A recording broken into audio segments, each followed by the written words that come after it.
Nacionalna služba za zapošljavanje filijalu Jagodini organizovala je sajam zapošljavanja. Potrebu za radnicima iskazala su 24 poslodavca. Zainteresovanim nezaposlenim licima predstavljeno je 120 pozicija različitih profila i zanimanja. Sajam je okupio poslodavci i nezaposlena lica sa teritorije Pomoravskog okruga.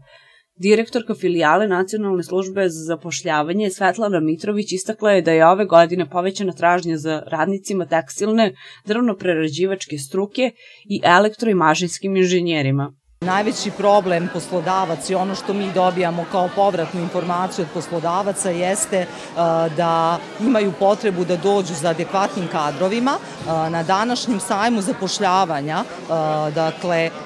mogu da očekuju veliku posetu nezaposlenih lica, i mnogo predatih radnih biografija, tako da se nadamo da će na ovaj način uspeti da naprave adekvatan izbor kandidata, a naravno na drugoj strani nezaposleni imaju šansu da predaju svoje radne biografije kod više poslodavaca, naravno u skladu sa svojim kvalifikacijama na jednoj strani, ali na drugoj strani u skladu sa svojim iskustvom i ličnim potencijalima.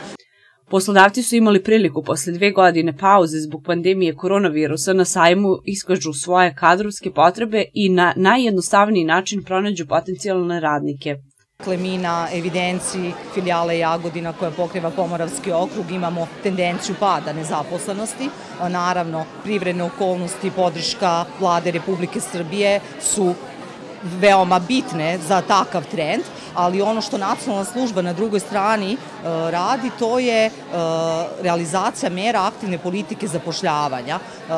Mnogi javni konkursi su raspisani pre skoro 2 meseca i među njima najpopularniji su upravo javni konkursi koji su bili namenjeni mladim licima.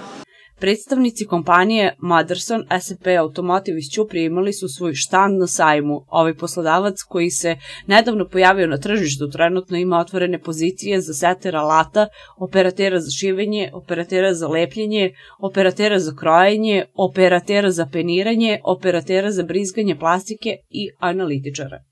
Sva zainteresovana lica koja nisu bila u mogućnosti da posete sajam svoju biografiju mogu im dostaviti na mail posao@motherson.com. Navedeno je u flajeru koji je uručevan na štandu.